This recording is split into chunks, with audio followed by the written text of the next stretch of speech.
शिष्टमंडळासोबत अजितदादांनी चर्चा केली। आमचं म्हणणं पहिला प्रश्न आमचा असा होता की दादा आमच्यावर हल्ला तुमच्या कार्यकर्त्यांनी केला, आमची काय चूक होती हा आम्ही दादांना प्रश्न विचारला। दादांनी त्या प्रश्नावर उत्तर दिलं की जे झालंय ते अत्यंत चुकीचं झालंय।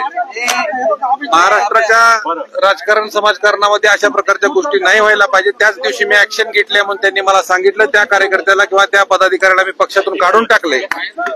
अशा पद्धतीचं दादांनी उत्तर मला त्या ठिकाणी दिलं। दुसरा विषय होता त्यावेळेस तटकरेंना निवेदन दिलं, निवेदन दिल्याच्या नंतर मारहाण झाली आणि मारहाणीनंतर आम्हाला पोलिसांनी, लातूर पोलिसांनी मदत केली नाही। किरकोळ गुन्हे दाखल केल्याच्या नंतर त्या लोकांना पहाटेच जामीन दिला जातो, पहाटे अटक आणि पहाटेच जामीन त्या ठिकाणी दिला जातो। यावरही आम्ही शंका दादांपाशी उपस्थित केली। त्यावेळी दादांनी तात्काळ लातूर एसपींना फोन केला आमच्या समोर आणि फोनवरती सांगितलं त्या छावाच्या कार्यकर्त्यांना ज्या लोकांनी मारलंय त्या लोकांवरती कडक शासन झालं पाहिजे। तो स्वपक्षाचा असो किंवा विरोधी पक्षाचा असो त्याचा विचार करू नका, कारण या महाराष्ट्रात अशा गोष्टी आम्ही खपवून घेणार नाही, दादांनी स्पष्ट भाषेत त्या ठिकाणी सांगितलेलं आहे। आता उद्या मी इथून गेल्याच्या नंतर लातूर एसपींना भेटणार आहे आणि लातूर एसपींनी पण दादांना सांगितले की त्यांचा पूर्वनी जबाब मी घेऊन पुन्हा एकदा त्यांचं काय म्हणणं आहे आणि त्या ठिकाणी त्या पद्धतीने गुन्हा दाखल करून पुढील कारवाई आम्ही करू, अशा पद्धतीचं लातूर एसपींना त्या ठिकाणी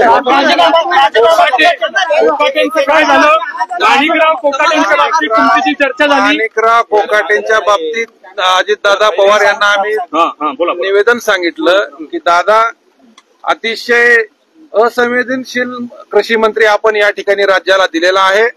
तो कृषी मंत्री राहायच्या लायकीचा व्यक्ती नाही, त्याला तुम्ही मंत्रिमंडळातून हाकलून द्या अशी आम्ही मागणी अजितदादांना यावेळी केली। त्यांनी आम्हाला एकच सांगितलंय, मला मंगळवारपर्यंत वेळ द्या, काही ना काही निर्णय मी घेऊन तुम्हाला त्या ठिकाणी तुमच्या मागणीला नक्कीच मी मार्ग देईन आणि निर्णय घेईन आणि मी शब्दाचा पक्का आहे असंही त्यांनी त्यावेळेस शब्द वापरलेला आहे। त्यामुळं आम्ही मंगळवारपर्यंत थांबू।